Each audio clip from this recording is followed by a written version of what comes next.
বাসর রাতে বসে যে খাটে বসে আছি, কিন্তু তার আসার এখনো নাম নেই। ছেলেটিকে আমি এখনো দেখিনি, আর নামটাও জানি না। ছেলেটির বায়না ছিল বিয়ের আগে কেউ তাকে দেখবে না। শুনেছি ছেলেদের পরিবারে নাকি 10 নাকি 12টা বাড়ি আছে। ছেলেটি নাকি অনেক বড় লোক, সে একজন ইঞ্জিনিয়ার। আমি সেই কখন থেকে তার জন্য অপেক্ষা করতেছি। আমার ছেলেটিকে খুব খুব দেখতে ইচ্ছে করতেছে।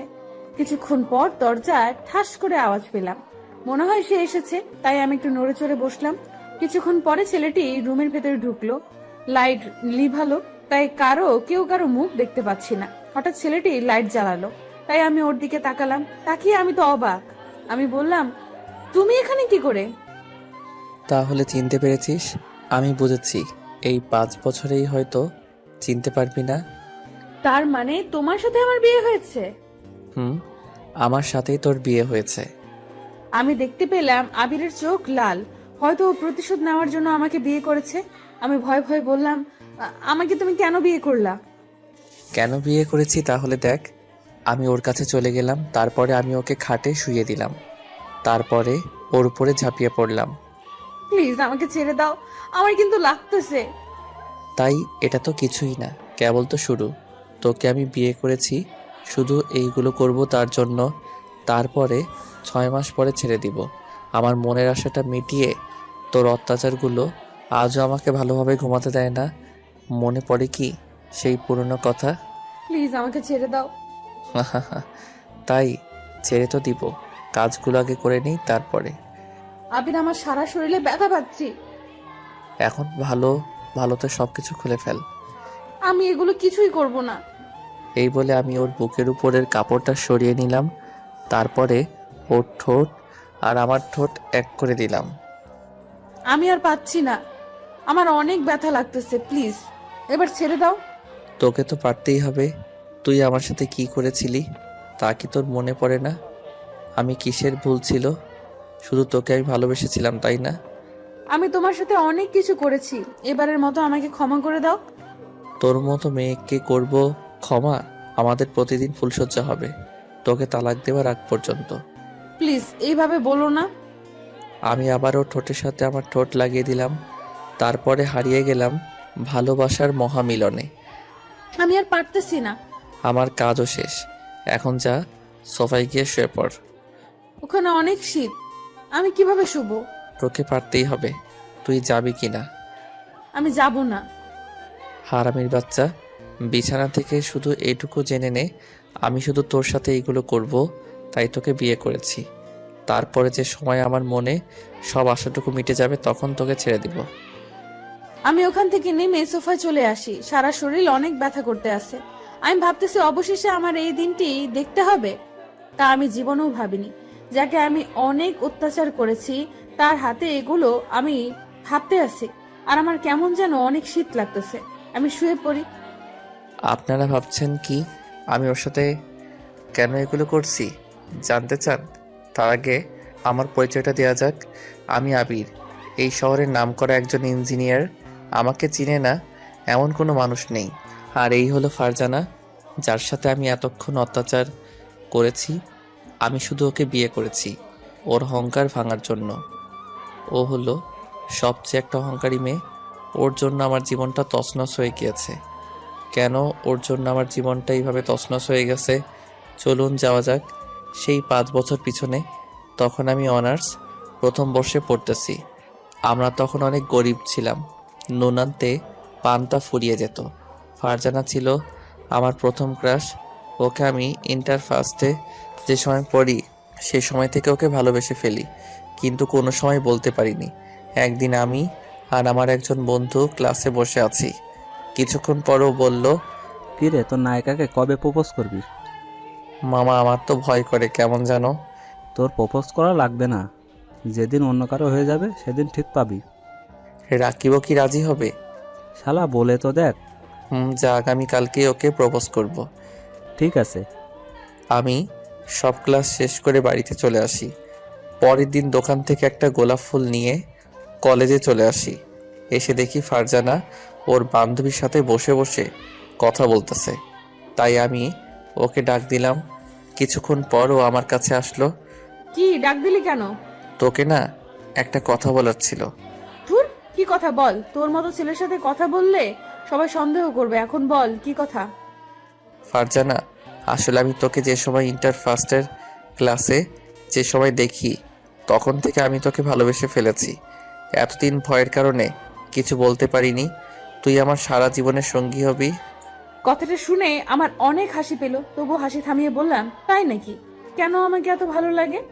জানি না, তবে আমি স্বপ্নে দেখেছি তুই আমার জীবন সঙ্গী। এ মা, তাই?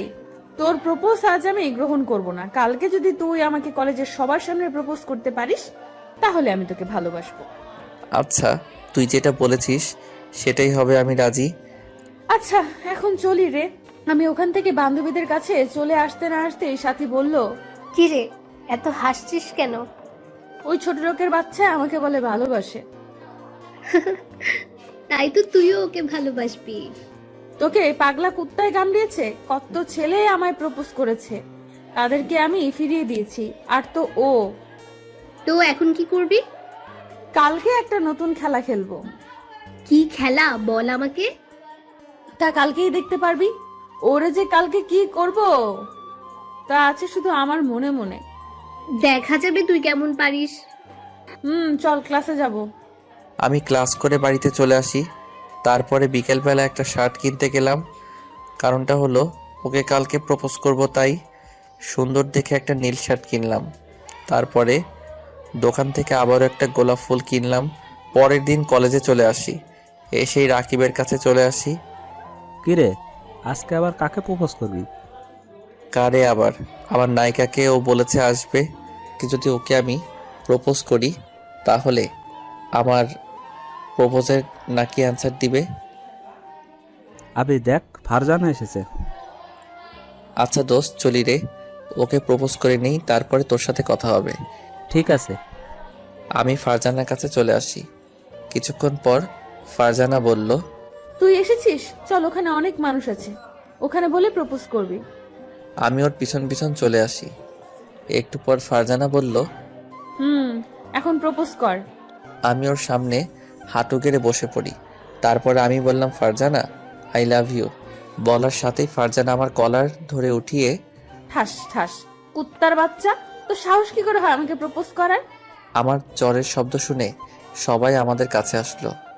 একজন বলল, এখানে কি হয়েছে? আর ফারজানা বলল, এই হারামির বাচ্চা আমাকে বলে ভালোবাসে। ফারজানা, এসব কি? তুই তো বললি আজকে তোকে প্রপোজ করতে। ফকিরের বাচ্চা ফকির, তুই কি আমার বাবার বিশ্ব সম্পত্তি দেখেছিস তার জন্য আমাকে ভালোবেসেছিস?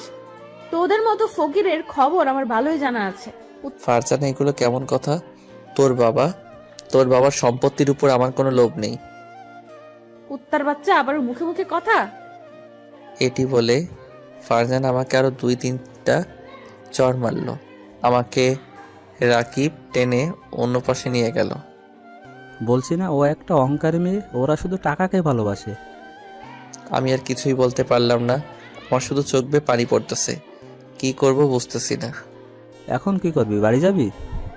আমি বাড়িতে যাব। রাকিব আমাকে নিয়ে বাড়িতে চলে আসে। ফারজানা, তুই তো একটা জিনিস। কি সুন্দরভাবে অভিনয়টা করলি আর ও বুঝতেই পারলো না। আরে আর বলিস না, ওদের মতো ভিখারির খবর আমার ভালোই জানা আছে। তুই আজকে থেকে আমাদের বস। হয়েছে, চল ক্লাসে যাব।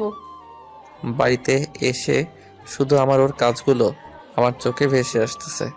ও আমাকে এইভাবে সবার সামনে অপমান করতে পারলো। আমি এগুলো কিছুই ভেবে পাচ্ছি না। আমার দোষটা কি ছিল? ওকে ভালোবাসাটা? আমি তোকে কোনোদিনও ক্ষমা করব না। হঠাৎ আমার চোখে ঘুম এসে পড়ল, তাই আমি ঘুমিয়ে পড়লাম। পরের দিন আবারও কলেজে এসে পড়ি। হাসতে নাচতেই দেখতে পেলাম সবাই আমাকে দেখে হাসতেছে। আমি বুঝতে পেরেছি কেন ওরা এভাবে করতেছে। আমি ক্লাসরুমে চলে আসি। এসে মন খারাপ করে বসে আছি। কিছুক্ষণ পরে রাকিব আসলো। কি রে, মন খারাপ নাকি? আমি ওর সাথে কোনো কথা বললাম না। কি রে, আমার সাথে কথা বলবি না? দেখ দোস্ত, আমার কথা বলতে ভালো লাগছে না। আবে দেখ, ভেঙে পড়লে চলবে না, তোকে কিন্তু লেখাপড়া করে অনেক দূর যেতে হবে। রাকিব, আমি কি ওর কোনো ক্ষতি করছিলাম? ও কেন আমাকে এভাবে অপমান করলো? ও আমাকে বলে দিতে পারতো যে আমাকেও ভালোবাসতে পারবে না। কলেজের সবার সামনে এভাবে অপমান না করলেও পারতো। বড় লোক মেয়েদের এটা করা কোনো ব্যাপার না, ওদের কাছে কারো সম্মানের দাম নেই। ঠিক বলছো। কিছুক্ষণ পর দেখতে পেলাম ফারজানা ও তার দলবল এসেছে। আমাকে দেখে ফারজানা ওর একটা বান্ধবীকে কানে কানে কি যেন বলতে লাগলো। সাথী, আজকে ওকে আবার কি করা যায়? আমার মাথায় একটা বুদ্ধি এসেছে, শোন। কি বল? এই ব্যাপার খারাপ না, অনেক ভালো একটা বুদ্ধি। তাহলে তো ওকে পরের বেঞ্চে বসানো লাগবে। দরকার হলে বসবো। আমি দেখতে পেলাম ওর আমাদের পিছনের বেঞ্চে এসে বসে পড়ল। আমি ওদের দেখে উঠতে যাব, এমন সময় স্যার আসলো। তাই আর ওখান থেকে ওঠা হয়নি। আমার সবাই স্যারের কথা শুনতে আসি। এর ভিতরে ফারজানা বলে উঠল, স্যার, এই ছেলেটির গা দিয়ে গন্ধ আসতেছে, মনে হয় 10 দিনও গোসল করেনি। কথাটা শুনে ক্লাসের সবাই হেসে উঠল। আমি ফারজানাকে বললাম, ফারজানা, এইসব কি ধরনের কথা? যেটা সত্যি সেটাই তো বলতেছি স্যার। ওরে ওঠান, না হলে আমরা কিন্তু সবাই ক্লাস থেকে বের হয়ে যাব। কথাটা শুনে স্যার আমাকে বের করে দিল। আমিও বের হয়ে গেলাম। আমার শুধু চোখ বেয়ে পানি পড়তেছে। আমি বের হয়ে চোখ মুছতে মুছতে বাড়িতে চলে আসি। ফারজানা, ওর নামে এরকম মিথ্যা কথা বললি কেন? তুই ওর হয়ে দালালি করবি তাহলে কিন্তু তোকেও বের করে দিব। সবাইকে আবির ভাবিস না, আমি কিন্তু আবিরের মতো না। ছেলেটিকে বোকা পেয়ে যা খুশি সেটা করা ঠিক না, ওকে? চুপ কর তো দালাল। কিছুক্ষণ পর আমি বাড়িতে চলে আসি। এসে শুয়ে শুয়ে কাঁদতে আসি আর ভাবতেছি যে কেন ওকে প্রপোজ করলাম আর ও আমাকে কেন এইভাবে শাস্তি দিতে আসে। পরের দিন আবারও কলেজে চলে আসি।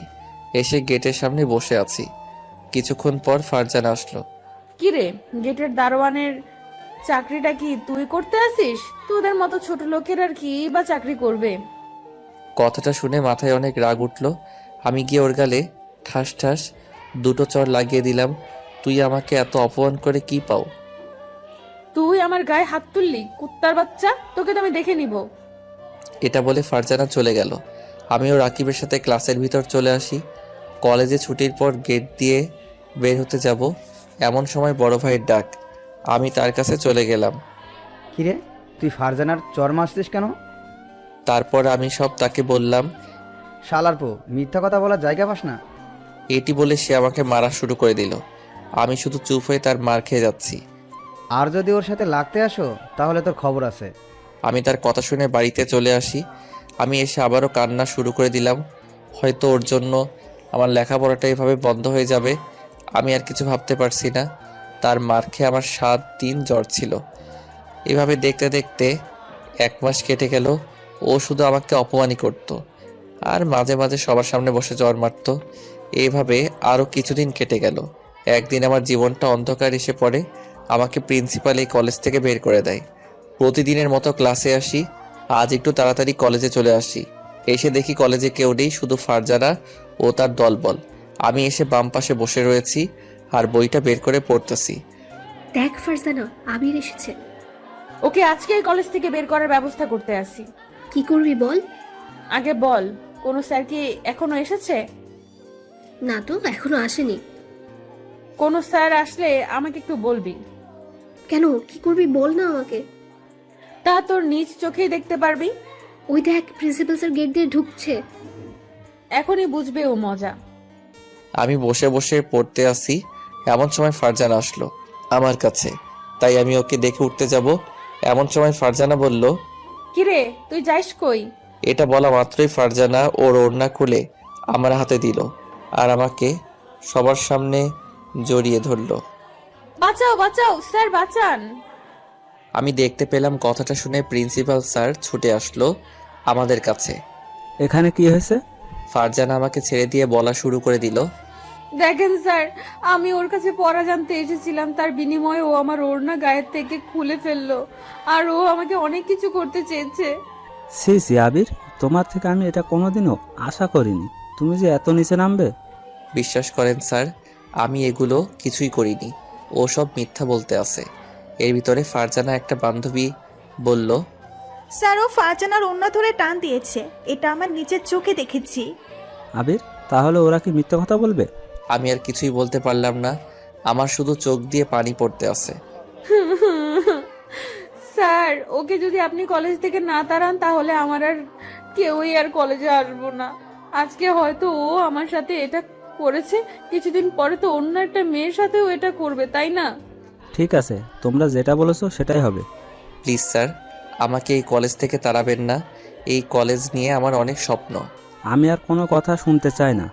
স্যার আমার কাছে একটা টিসি ধরিয়ে দিল আর স্যার চলে গেল। আমার চোখ দিয়ে শুধু বৃষ্টির মতো পানি ঝরতেছে। আমি আসার সময় ওদের সবাইকে একটা কথা বললাম যে এই পাপের শাস্তি তোদেরকেও একদিন পেতে হবে। আরে তুই তাড়াতাড়ি দূরে যা, তোকে আমি আর দেখতে চাই না। আমি ওখান থেকে বাড়িতে চলে আসি আর ভাবতে আসি আমার লেখাপড়া কি তাহলে এখানেই শেষ হয়ে যাবে? আমি আর কিছুই ভাবতে পারছি না। কিছুক্ষণ পর বাড়িতে এসে পৌঁছালাম। আম্মু এসে দরজা খুলে দিল আর আমাকে দেখেই রাগ হয়ে আমার গালে দুটো চড় লাগিয়ে দিল। আম্মু, তুমিও আমাকে মারলে? ছি ছি আবির, তুই ওই মেয়েটার সাথে এটা করলি? আমি তো কিছু বুঝতেছি না। আম্মু, তুমিও আমাকে বিশ্বাস করতে পারলা না? তোর কথা বিশ্বাস করবো না আর। আমাকে তো তোকে ছেলে হিসেবে ভাবতেই লজ্জা করছে। এমন সময় দেখতে পেলাম রাকিব এসেছে আমাদের বাড়িতে আর এসেই বলতে লাগলো, তোকে কি কলেজ থেকে বের করে দিয়েছে? হুম। তোকে আমি আগেই বলেছি আগে আগে কলেজে যাবি না, তুই তো আমার কোনো কথাই শুনলি না। কিছুক্ষণ পর আম্মু বলল, তোরা কি বলছিস? আমি তো কিছুই বুঝছি না। আসল কথা কি আন্টি আমি বলি, আসলে আবিরের কোনো দোষ নেই। আপনার ছেলের উপর সেই মেয়েটি উঠে পড়ে লেগেছিল। তারপরে ঘটনা আম্মুকে সব বললাম। এত সব হয়ে গেছে তা আমাকে কিছুই জানাসনি? আমি বুঝেছি ও থেমে যাবে, কিন্তু ও থামেনি। আমাকে দিনের পর দিন অত্যাচার করছিল। এখন তুই কি করতে চাস? জানি না। আবির, আমি এখন আসি। আর তুই কি আর কলেজে যাবি না? আমাকে টিসি দিয়ে দিয়েছে, হয়তো আর কলেজে যাওয়া হবে না। আচ্ছা, তোর সাথে কালকে কথা হবে। আমি ওখানে থেকে আমার রুমে চলে আসি। এসে একা একা কান্না করতে আসি আর ভাবতে আসি আজ গরিব বলে ও আমার সাথে এটা করেছে। আমি তোকে কোনো দিনও ক্ষমা করব না। আমার চোখের পানি আজ আর বাধা মানতেছে না। হঠাৎ আম্মু আসলো আমার রুমে। আবির আর লেখাপড়া করতে চাস না? কিভাবে করব বলো? আমাকে তো বের করে দিয়েছে। আবির, আমি তোর খালার সাথে কথা বলছি, সে তোকে। তারা নিজেরাই তো গরিব, তাহলে আমাকে কিভাবে খাওয়াবে? আমি বলেছি এটা, তবুও তোকে যেতে বলেছে। ঠিক আছে, আমি কালকেই ঢাকা চলে যাব। আচ্ছা, আর মন খারাপ করিস না আর ভেঙেও পড়িস না। তোকে আমাদের স্বপ্নগুলো পূরণ করতে হবে। কিছুক্ষণ পর আম্মু চলে গেল। আম্মু কথাটা যেন আমার কানে লেগে গেল যে আমার ভেঙে পড়লে চলবে না, তাদের স্বপ্নগুলো পূরণ করতে হবে।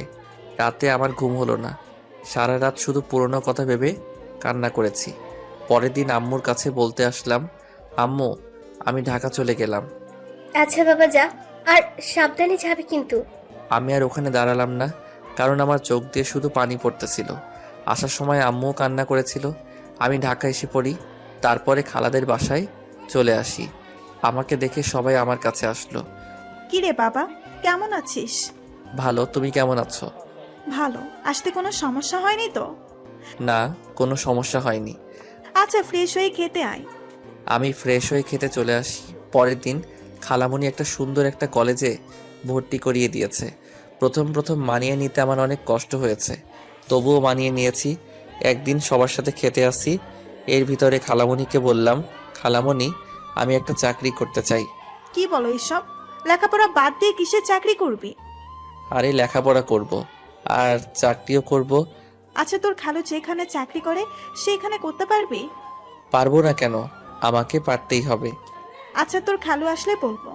পরের দিন খালুর সাথে তাদের অফিসে চলে আসি। আমার কাগজপত্র খুব ছিল, চাকরি হলো, নাইট ডিউটি। আমি রাজি হয়ে যাই। সকালে কলেজে যেতাম আর তার আগে দুটো টিউশনি করাতাম আর রাতে চাকরিটা করতাম। আমার একটা লক্ষ্য ছিল, আমি অনেক টাকার মালিক হব। আস্তে আস্তে আমি এগোতে থাকি আর আল্লাহ আমার আশাটা পূরণ করেছে। অবশেষে আমি অনেক টাকার মালিক হয়ে গিয়েছি। আমি এখন একজন নামকরা বড় ইঞ্জিনিয়ার। আমাকে চিনে না এমন কোনো মানুষ নেই। আমার এখন 10 থেকে 12টা বাড়ি। এই 5 বছরের আমি নিজের ভালোই উন্নতি করতে পেরেছি। মাঝে মাঝে আমার পুরনো দিনের কথা মনে পড়ে যায়, তখন আমি আর ঘুমাতে পারি না, কষ্টে বুকটা ফেটে যায়। 5 বছর পরে আজ আমি বাড়িতে আসি, এসে আম্মুকে সালাম দিলাম। এই 5 বছরে আম্মুর সাথে কথা হতো ফোনে, বাট আমি বাড়িতে আসতাম না। আম্মুকে যখন মনে পড়তো তখন তাকে ঢাকা আসতে বলতাম। আমি এসেই রাকিবের কাছে চলে আসি। ও আমাকে দেখেই আমাকে জড়িয়ে ধরলো। কিরে, ভুলে গেছিস আমাকে? না রে দোস্ত, তোকে ভুলবো জীবনেও না। নিজে তো ভালোই উন্নতি করেছিস, এখন একটা বিয়ে করে নে। এত তাড়াতাড়ি না, আরও পরে। তুই তো বিয়ে করেছিস তাই না? হুম, করেছি তো। আচ্ছা রাকিব, ফারজানার কি বিয়ে হয়ে গেছে? হঠাৎ ফারজানার কথা কেন? আরে বল না বিয়ে হয়েছে কিনা। না, এখনো বিয়ে হয়নি। সত্যি তো? তাহলে আমি ওকে বিয়ে করব। আবির, এইগুলো তুই কি বলতে আসছিস? ও আমাকে এত অত্যাচার করেছে, আর ওকে যদি আমি ছেড়ে দেই তাহলে কেমন হবে? তুই এখন কি করতে চাস বল তো? তা তুই কিছুদিন পরেই দেখতে পারবি। আমি ওখান থেকে বাড়িতে চলে আসি, তারপরে আম্মুর কাছে চলে আসি। কিছু না খেয়ে গিয়েছিস কই? এই আম্মু, সামনে গেছিলাম। আচ্ছা আম্মু, একটা কথা বলি। কি কথা বল। আমার একটা মেয়েকে খুব পছন্দ হয়েছে। তাই নাকি? কোন মেয়ে রে বাবা? তারপরে আম্মুকে সব বললাম, সে রাজি হয়ে গেল। বিকেলবেলা তারা সবাই ফারজানাকে দেখতে গেল, কিন্তু কথা দিয়েছিলাম যে ছেলের মুখ এখন মেয়ে দেখতে পারবে, বাট তারা আমাদের বিষয় সম্পত্তি দেখে রাজি হয়ে যায়। অবশেষে আমি বিয়েটা করে নেই। আর তারপরে ঘটনা তো আপনারা জানেনই। ওকে পাপের শাস্তি দেবার জন্য আমি ওকে বিয়ে করেছি। এখন আসুন বাস্তবে আসা যাক। দেখতে পেলাম সকাল হয়ে গিয়েছে, আর ফারজানা শীতের ভিতরে গুটিসুটি দিয়ে শুয়ে আছি। তাই আমি ওর কাছে চলে আসি। এই যে ওর তাড়াতাড়ি। কেন? উঠবি না মানে? এটা কি বাবার বাড়ি পেয়েছো? আবির, আমাকে আর অত্যাচার করো না, আমার সারা শরীর খুব ব্যথা। মনে পড়ে সেই পুরনো কথা? আমার সাথে তুই কি করছিলি? আমি যা করেছি দয়া করে আমাকে মাফ করে দাও। তোকে করব মাফ? তুই আমার সুন্দর জীবনটা পুরাই নষ্ট করে দিয়েছিস। তুমি যে সময় কলেজ থেকে চলে এসেছো তখন আমি তোমাকে অনেক মিস করি। আমার নিজেরই অনেক খারাপ লাগা শুরু করে। তোমার সাথে যা হয়, তোমার সাথে এটা করা ঠিক হয়নি। তুই করবি আমাকে মিস? ভাবতে আমার অবাক লাগে। তাও আবার তোর মতো মেয়ে। আমাকে যখন তুই মিথ্যা অপবাদ দিয়ে কলেজ থেকে বের করে দিয়েছিস তখন তো আমি এটা দেখিনি। আবির, আমাকে তুমি ক্ষমা করে দাও। আমি গিয়ে ওর গালে ঠাস করে চড় লাগিয়ে দিলাম আর বললাম, এই ক্ষমা চাওয়ার কথা তুই আর একদিনও বলবি না। আচ্ছা, আমি এখন কি করব? মরে যাব? আমি তোকে এত তাড়াতাড়ি মরতে দিব না। তোকে তো আমি তিলে তিলে মারবো। আর শোন, এখন ফ্রেশ হয়ে বাড়ির সব কাজ করবি তুই। আমি তো কোনো কাজ করতে পারি না। পারি না মানে? তোকে পারতেই হবে। আমি আর ওখানে দাঁড়ালাম না। আমি ফ্রেশ হতে ওয়াশরুমে চলে আসি, তারপরে আবিরের আম্মুর কাছে চলে আসি। কি, তোমার ঘুম ভেঙেছে? আম্মু, এখন কি কাজ করতে হবে? কি বলবে এইসব? বাড়িতে এত কাজের লোক আর তুমি কি কাজ করবে? তবুও আমার কাজ করা লাগবে। তোমার কোনো কাজ করা লাগবে না। আর তুমি এই বাড়ির নতুন বউ, তার চেয়ে ভালো হবে তুমি আবিরকে নাস্তাগুলো দিয়ে আসো। আমি নাস্তা নিয়ে আবিরের রুমে চলে আসি। এসে দেখি আবির কাগজে সাইন করতে আছে। তাই আমি আবিরের কাছে চলে আসি। এই নাও তোমার নাস্তা। আমি নাস্তা দিতে গিয়ে সবকিছু কাগজে পড়ে যায়।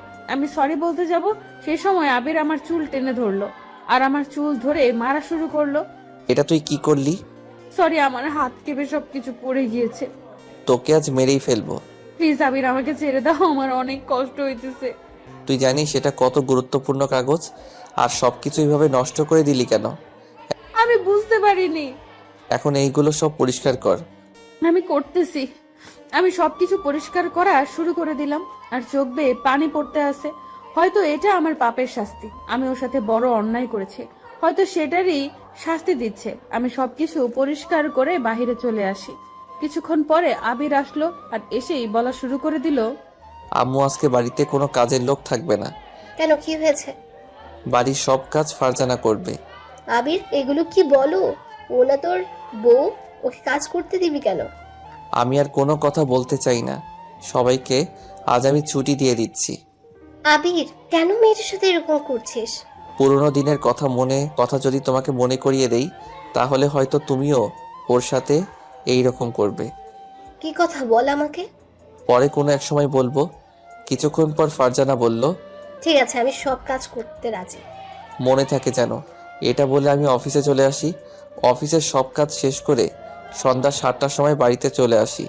এসে খাওয়া দাওয়া করে আমার রুমে চলে আসি। এসে দেখি ফারজানা সোফায় শুয়ে আছে, তাই আমি ওকে ডাক দিলাম। প্লিজ আবির, আজকে আমি অনেক ক্লান্ত, বাড়িতে অনেক কাজ করেছি, সারা শরীর ব্যথা। তুই আসবি কিনা? তোকে তো পাপের শাস্তি দিতে হবে, আরো যে কত কি হবে। আমি ওর কাছে চলে গেলাম আর যাবার সাথে সাথে ও আমার উপর ঝাঁপিয়ে পড়লো। আমারও শেষ, এখন যা, আমার কাজ শেষ। আবির, আমি উঠতে পারছি না। তবুও তোকে উঠতে হবে। সোফায় আমি ঘুমাতে পারি না, রাতে আমার ঘুমাতে অনেক কষ্ট হয়। তোকে আমি বিয়ে করেছি তো এইগুলো করব, তাই আর 6 মাস পরে এমনিতেই ডিভোর্স হয়ে যাবি। তোকে শুধু একটা জিনিস বোঝানোর জন্য বিয়ে করেছি, কাউকে কষ্ট দিলে তার কেমন লাগে। আমি আগেই আমার ভুলগুলো বুঝতে পেরেছি। তুমি কলেজ থেকে চলে আসার পরে তখন আমি তোমার কথা শুধু মনে পড়তো। এখন আর ন্যাকা কান্না করা লাগবে না। আমি আবার সোফায় চলে আসি আর ভাবতে আসি, তাহলে কি আমাকে সত্যি সত্যি 6 মাস পরে ডিভোর্স দিবে? তাহলে আমি বাঁচবো কিভাবে? এগুলো ভাবতে ভাবতে আমি ঘুমিয়ে পড়ি। সকাল সকাল আবিরের ডাক। তোকে বলছি না এত সকাল পর্যন্ত ঘুমাবি না। তুই ঘুমালে বাড়ির এত কাজ করবে কে? আমি উঠতেছি। আর শোন, আমার আগে উঠতে হবে তোকে সব সময়। আর যদি আমি তোর আগে উঠি তাহলে তোর খবর আছে। এরপর থেকে আমি যদি তোর আগে উঠি তাহলে বুঝবি তুই শেষ। ঠিক আছে, এর থেকে আমি তোমার আগে উঠবো। এটা বলে আমি ফ্রেশ হয়ে কাজ করা শুরু করে দিলাম। কিছুক্ষণ পর শুনতে পেলাম আবির আমাকে ডাকতেছে, তাই আমি তাড়াতাড়ি ওর কাছে চলে আসি। ফারজানা, আমি অফিসে যাব, আমার শার্ট নিয়ে আয়। ঠিক আছে, আমি আনতে আসি। আমি ওর শার্ট আনতে গেলাম, কিছুক্ষণ পরে নিয়ে আসলাম। এই নাও। কি হলো? আমি আবার কি করলাম? হারামির বাচ্চা, তোকে শুধু শার্ট আনতে বলছি, সাথে প্যান্ট আনবে কে? সরি, আমি বুঝতে পারিনি। আর যদি একটা ভুল করো তাহলে তো গলা চেপে মেরে ফেলবো। আমি আবার প্যান্ট নিয়ে আসলাম ওর কাছে। কিছুক্ষণ পর ওকে দিয়ে দিলাম, তারপরে বললাম, এই কিছু খাবা না? সেটা আমি বুঝবো, তোর কিছু বলা লাগবে না। তুই এখন কাজ করতে যা। আমি গিয়ে আবিরের জন্য খাবার নিয়ে আসলাম, তারপরে বললাম, এগুলো খেয়ে নাও। আমি খাওয়া শুরু করে দিলাম। কিছুক্ষণ পর আমি বললাম, এগুলো কে রান্না করেছে? আমি রান্না করেছি। ওয়াক থু ওয়াক। কি হয়েছে? হারামির বাচ্চা, এগুলো কোনো খাবারের ভিতর পড়েছে? আমি সবকিছু ওর দিকে ছুঁড়ে মারলাম। আমি তো ভালোভাবেই রান্না করেছি। তাহলে এগুলো কি তোকে এর চেয়ে ভালো রান্না করা শিখতে হবে? ঠিক আছে। এটা বলে ফারজানা চলে গেল। আসলে খাবারটা অনেক ভালো হয়েছে। আমি তোকে অত্যাচার করব তার জন্যই এটা করেছি। আমি রেডি হয়ে অফিসে চলে আসি।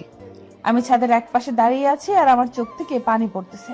আমি এখন কি করব কিছুই বুঝতে পারছি না। এইভাবে 1 মাস কেটে গেল। এই কয়দিনে আবির আমাকে অনেক অত্যাচার করেছে আর বাড়ির সব কাজ করাতে। কিন্তু আবির যখন ডিভোর্সের কথা বলে তখন আমার মনটা খারাপ হয়ে যায়। একদিন ঘর মুছতে আসি, এর ভেতরে আম্মু আসলো আমার কাছে। ফারজানা, তোমাকে কাজ করতে আমি বারণ করেছি না? আম্মু, এটা আমার পাপের শাস্তি, আর কিছু না।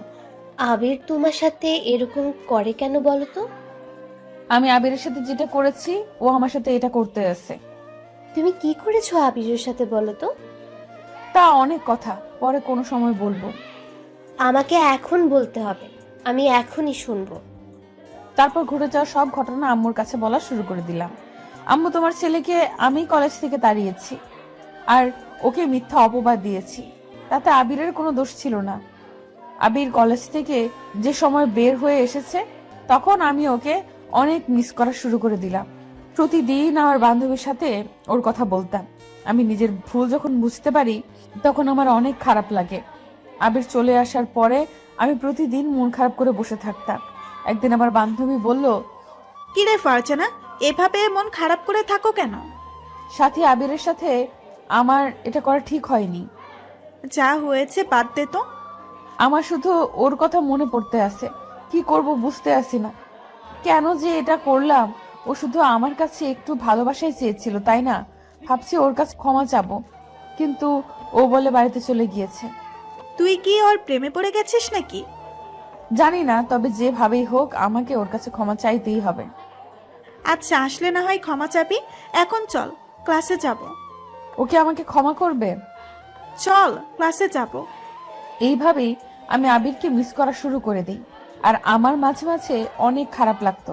তারপরে আব্বু আমাকে অনেক জায়গায় বিয়ে ঠিক করে, বাট আমি রাজি হইনি। শুধু আমার একটাই আশা ছিল আমি আবিরের কাছে ক্ষমা চাবো। কিন্তু আব্বু একদিন বলেছে যে এই ছেলেকে বিয়ে না করলে সে নাকি মারা যাবে। আমি বিয়েতে রাজি ছিলাম না, তারপরে বিয়ে হয়ে গেল, আর বাসর ঘরে এসে দেখি আবিরের সাথেই আমার বিয়ে হয়েছে। আমি তখন অনেক খুশি হয়েছিলাম। যখন ও যে সময় এসব ধরনের কথা বলল, তখন আমার অনেক খারাপ লাগা শুরু করলো। আম্মু, আমি আবির সারা জীবন ধরে দাসী হয়ে থাকবো, তবু ও যেন আমাকে ডিভোর্স না দেয়, তাহলে আমি আর বাঁচবো না। আচ্ছা দেখি আমি কি করতে পারি, আর তুমি কোনো চিন্তাই করো না। আম্মু প্লিজ, এটা ওকে একটু বোঝায়েন, ও তো আমার একটা কথা শোনে না। আমি যতক্ষণ আছি ততক্ষণ তোমাকে কেউ ডিভোর্স দিতে পারবে না, আর এখন তোমার আর কোনো কাজ করা লাগবে না। না, আমি সব কাজই করি, তাহলে আবির রাগ করবে। আমি করতে বারণ করেছি না? কাজ করার লাগবে না, এখন তুমি রুমে গিয়ে শুয়ে পড়ো। আমি আমার রুমে চলে আসি। আমার রুমের পাশে একটা আলমারি, তাই আমি কি মনে করে যেন খুলতে লাগলাম। আলমারিটার ভেতর আমি একটা ডায়েরি দেখতে পেলাম। ডায়েরিটায় অনেক ধুলাবালি লেগে আছে, তাই আমি হাত দিয়ে মোছা শুরু করলাম। আমি ডায়েরিটা নিয়ে রুমে এসে শুয়ে পড়ি। মনে হয় ডায়েরিটা অনেক পুরনো। মনে মনে ভাবলাম কি আছে এই ডায়েরিতে। আমি ডায়েরিটা খোলা শুরু করে দিলাম। খুলে আমি তো অবাক। খুলে আমি আমার একটা ছবি দেখতে পেলাম, গোলাপি জামা পরা।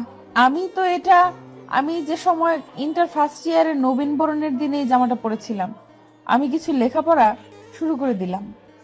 আজ আবিরের ডায়েরি। আজ নবীনবরণ অনুষ্ঠান হইতেছিল। আমি তাকে দেখে আমার অনেক ভালো লাগছিল। মনে হয় ওর সাথে আমার কত বছরের পরিচয়। আমার শুধু তার কথাই মনে পড়ে, কিছুতেই তাকে ভুলতে পারছি না। চোখ বুঝলেই শুধু তার ছবিটা আমার চোখে ভেসে ওঠে। মেয়েটির নামও জানতে পারলাম না। সে কি আমাকে ভালোবাসবে? আমি তাকে আমার মনে জায়গা দিয়ে ফেলেছি। এখন বুঝতে পারলাম ডায়েরিটা কার। ডায়েরির পাতা পড়ে আমার চোখ থেকে পানি গড়িয়ে পড়লো। তাহলে ও আমাকে এতটাই ভালোবাসতো, আর আমি শুধু ওকে অপমানই করেছি। চোখ পড়লো ডায়েরির শেষ পাতায়। আবিরের ডায়েরি। ফারজান, আমি তো তোর কাছে একটু ভালোবাসাই চেয়েছিলাম। তার বিনিময়ে তুই আমাকে সবার সামনে অপমান আর মারধর করলি। অবশেষে তুই মিথ্যা অপবাদ দিয়ে কলেজ থেকে বের করে দিলি। আমি জীবনেও এটা ভাবতে পারিনি। তবে একটা কথা আজও শুনে রাখ, তোকে আমি কোনোদিনও ক্ষমা করব না। সারা জীবন তোকে ঘৃণা করেই যাব। আমার নিজের কাছে অনেক খারাপ লাগতেছে। আমি ওর সাথে এইভাবে করাটা ঠিক হয়নি। তাহলে ও কি আমাকে কোনোদিনও ক্ষমা করবে না? আমি ডায়েরির পাতা আর পড়লাম না। কারণটা হলো আমার অনেক খারাপ লাগতেছে। আমি ডায়েরিটা যথাস্থানে রেখে দিলাম, তারপরে শুয়ে পড়লাম। আমি এখন কি যে করবো এগুলো ভাবতে ভাবতে আমি ঘুমিয়ে পড়লাম। হঠাৎ কারো চিৎকারে আমার ঘুম ভেঙে গেল। এই হারামির বাচ্চা, তোকে আমি কাজ করতে বলিনি, আর তুই পড়ে পড়ে ঘুমাতে আসিস কেন? আম্মু আমাকে কোনো কাজ করতে দেয়নি। তুই বানিয়ে বানিয়ে আম্মুকে কি বলেছিস? তুই নাকি আমাকে ভালোবেসে ফেলেছিলি। তোর এই মিথ্যা দিয়ে আম্মুকে বোকা বানাতে পারবি, কিন্তু আমাকে কোনোদিনও পারবি না। আর ভাবছো কি তোকে আমি মেনে নিব? যা ভাবছো ভুল ভাবছো। তোকে আমি কোনোদিনও মেনে নিব না। আর কয়দিন পরে ডিভোর্স দিয়ে দিব। আমি গিয়ে আবিরের পায়ে পড়ে গেলাম। আবির, আমাকে ক্ষমা করে দাও। আমি বুঝতে পারিনি তোমার কথা। ভাবছি আমি অহংকারী ছিলাম। তবে তুমি চলে আসার পরে আমি তোমাকে ভালোবেসে ফেলেছি, বিশ্বাস করো। এটা বলা মাত্র আমার চুল ধরে আবার মারা শুরু করে দিল। তোর মতো মেয়ে ক্ষমা চাওয়ার কোনো যোগ্যতা নেই। আর আমি যেটা বলেছি সেটাই হবে। তুই আসো আর কয়দিন, তারপরে তুই তোর বাড়িতে চলে যাবি। আমি কোথাও যাব না, আমি তোমার বাড়িতেই থাকবো। দয়া করে আমাকে ডিভোর্স দিও না। তা তো কিছুদিন পরেই দেখতে পারবি। আমি এসে শুয়ে পড়ি। কিছুদিন পরে ফারজানা আসলো, এসে আমার পাশে শুয়ে পড়লো। আমি বললাম, আজ আর আমার মুড নেই, তুই সোফায় গিয়ে শুয়ে পড়। আর শোন, কালকে যেন শুনি না আম্মু কাজ করেছে, তাহলে তোর কিন্তু খবর আছে। ঠিক আছে, তুমি যেটা বলছো সেটাই হবে। কিছুক্ষণ পর ফারজানা চলে গেল। ওকে যখন আমি মারি তখন আমার নিজের কাছে অনেক খারাপ লাগে। কি করব, ওকে তো পাপের শাস্তি দিতেই হবে। আমাকে অত অপমান করেছে। যখনই ওর অপমানের কথা মনে পড়ে যায় তখন ওকে মেরে ফেলতে ইচ্ছে করে। আমি তোকে কোনোদিনও মেনে নিব না আম্মু বলে আমিও ঘুমিয়ে পড়লাম। পরের দিন আমি আবারও বাড়ির সব কাজ করা শুরু করে দিই। আম্মু বারণ করেছে, তবুও তার কথা শুনিনি। এইভাবে আরো কয়েকদিন কেটে গেল। আমি প্রতিদিন ওর কাছে ক্ষমা চেতাম, কিন্তু ও করতো না। তার বিনিময়ে আমার শুধু মারধর করতো। ও যখন ঘুমাতো তখন আমি ওর পা জড়িয়ে ধরে কান্না করতাম। একদিন রাতে বাড়ির কাজ করতে এসে এর ভেতরে আবির আসলো আমার কাছে। শোন, আজ তোকে ডিভোর্স দিব। আজ রাত 10টায় ডিভোর্স পেপার দিবে, সাইনটা করে দিস। আবির প্লিজ আমাকে ডিভোর্স দিও না। তুমি যেটা বলছো আমি তো সেটাই করতে আছি। তোকে আমি 6 মাসের জন্য বিয়ে করেছি, আমার কাজও শেষ, আর তোকে শাস্তি দেওয়া আমার শেষ। এখন আমি আর তোকে রাখতে চাই না। আমি আবিরের পা জড়িয়ে ধরলাম। এখন আর ন্যাকা কান্না করা লাগবে না, এটা বলে আমি ওকে সরিয়ে দিলাম। তারপরে আমার রুমে এসে ফ্রেশ হয়ে নিলাম। তারপরে ডিভোর্স পেপার আনতে বের হব, এমন সময় আম্মু আসলো আমার রুমে, আর এসে আমার গালে কষে একটা চড় দিল। তুই ওকে ডিভোর্স দেবে না? আচ্ছা দেখ, আমি তোকে বারণ করবো না, তবে এইটুকু শুনে নে, তুই সাইন করলেও ও করবে না। আর আমরা দুজনেই এই বাড়ি থেকে বের হয়ে যাব, তোর বাড়িতে তুই থাকবি। আম্মু তুমি বের হবে কেন? বের হবে তো ও এখন আমার মেয়ে, আর আমি ওর সাথে বের হয়ে যাব। আবির ও না হয়ে ভুল করেছে, তার জন্য তুই আর ওকে কত শাস্তি দিবি? প্রতিদিন ওকে কাঁদতে দেখতাম। এটা ওর পাপের শাস্তি। আচ্ছা আমরা বের হয়ে যাচ্ছি, তোর বাড়িতে তুই থাক। তোমরা যাবা কোথায় বলো তো? যেদিকে দু চোখ যায় আমরা সেদিকে যাব। কি করব বুঝতে পারছি না। তাহলে ওকে কি মেনে নিতেই হবে? দেখতে পেলাম আম্মু চলে যেতে লাগলো, তাই আমি বললাম, ওই আম্মু, আমি ফারজানাকে মেনে নিলাম, তবুও। সত্যিই তো। আর শোন, ওকে যদি আর কিছু বলো তাহলে আমার লাশ দেখবি। আর কিছু বলবো না এখন। বলো তো তোমার মেয়েটা কোথায়? দেখেছি ছাদে উঠেছে কান্না করতে করতে। আমিও ছাদে চলে এসে ওকে কোথাও দেখতে পাচ্ছিলাম না। কিছুক্ষণ পর দেখতে পেলাম ও মন খারাপ করে একপাশে দাঁড়িয়ে আছে। আমি গিয়ে ফারজানাকে জড়িয়ে ধরলাম, আমাকেও চুপ হয়ে গেল। তাই আমি বললাম, কি হলো, আমার বউটা কথা বলবে না? আমাকে ডিভোর্স দিবে বলে তো আমি কথা বলবো কিভাবে? আমি তোমাকে মেনে নিয়েছি আজকে। এটা বলা মাত্রই আমি আবিরকে জড়িয়ে ধরলাম। ওই স্যার, কান্না করা লাগবে না, অনেক কান্না করেছেন। আজকে আর এই কান্না শেষ হবে না, এটা হলো সুখের কান্না। আবির আমাকে কি তুমি ক্ষমা করেছো? ক্ষমা করে দিয়েছি।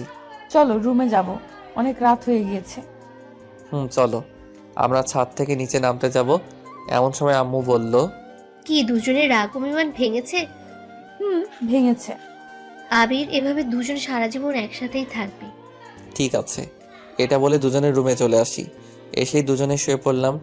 কিছুক্ষণ পর ফারজানা বলল, এই যে শোনো না, আজকেও কি আমাকে সোফায় যেতে হবে? না গো পাগলি, আজ থেকে তুমি আমার সাথেই ঘুমাবে। তাই? দেখেছো কাউকে কষ্ট দিলে তার কেমন লাগে?